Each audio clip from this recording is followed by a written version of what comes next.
Advocate K S Arunkumar, നിങ്ങൾ ഇവിടെ survey നടത്തിയില്ല, നിങ്ങൾ ഇവിടെ നിന്ന് മെമ്മോറാണ്ടം കൊടുത്തില്ല, നിങ്ങൾ ഇവിടെ പുഴുവരിക്കുന്ന അരി കൊടുക്കുന്നു. ഇതാണ് BJPക്ക് പറയാനുള്ളത്.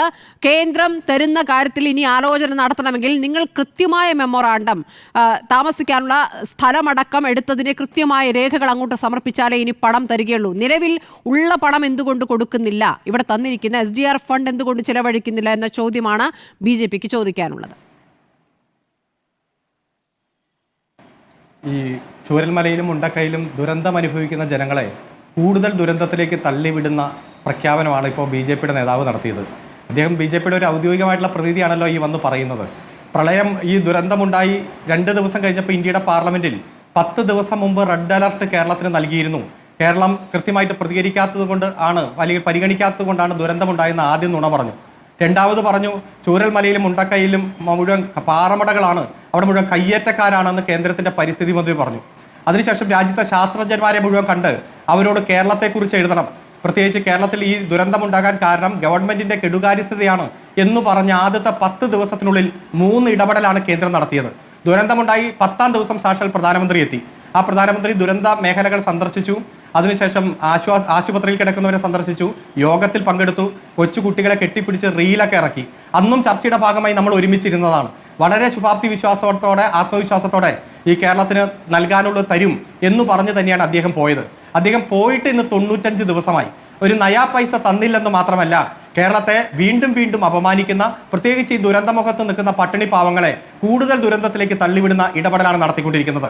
കൃത്യമായി പറഞ്ഞാൽ 17/10/2024 പ്രധാനമന്ത്രി ഈ കേരളത്തിൽ വന്ന് സന്ദർശിച്ച് പോയതിന്റെ 7ാം ദിവസം വളരെ ഡീറ്റെയിൽ ആയിട്ടുള്ള റെപ്രസെന്റേഷൻ കേരള ഗവൺമെന്റ് കൊടുത്തതാണ്.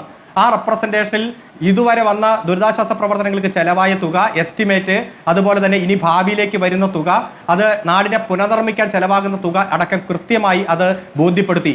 അത് തന്നെയാണ് കേരള ഹൈക്കോടതിയിൽ ഹാജരാക്കിയ ആദ്യത്തെ ഡീറ്റെയിൽ റെപ്രസെന്റേഷൻ.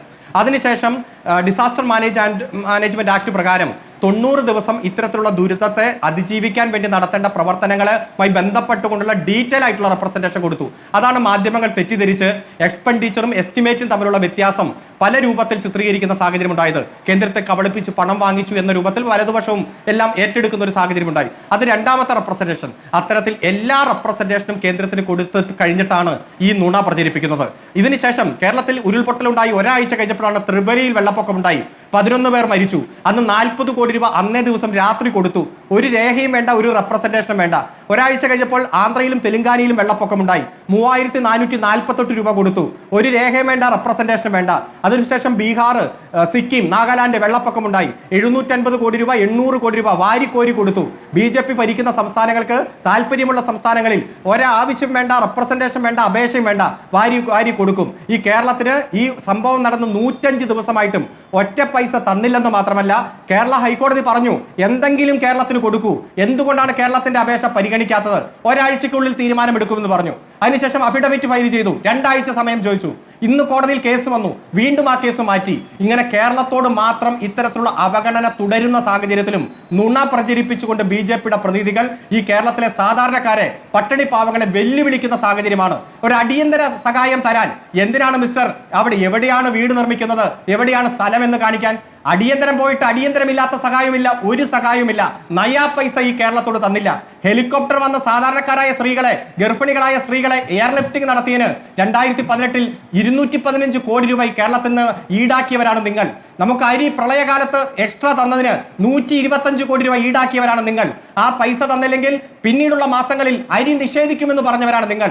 ഈ കേരളത്തെ ദുരന്ത മുഖത്ത് പോലും അപമാനിക്കുന്ന, അതുപോലെ അവഗണിക്കുന്ന, ഇത്രയധികം അവഗണന കാണിക്കുന്ന ഒരു സാഹചര്യം ഈ രാജ്യത്തിന്റെ ചരിത്രത്തിൽ ഉണ്ടായിട്ടില്ല.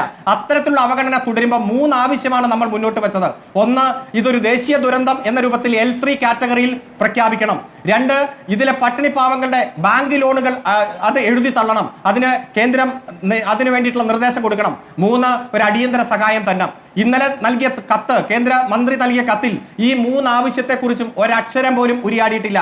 ഇത്ര പട്ടാളം വന്നു, ഇത്ര പോലീസ് വന്നു, ഇത്ര എയർഫോഴ്സ് വന്നു. ഈ കഥകളെല്ലാം കൃത്യമായിട്ട് എല്ലാവർക്കും അറിയാം, എല്ലാവരും കണ്ടതാണ്. ഈ നാട്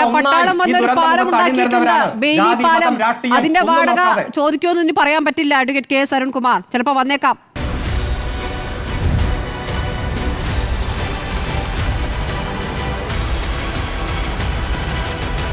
Debate with Smriti Parathikkad.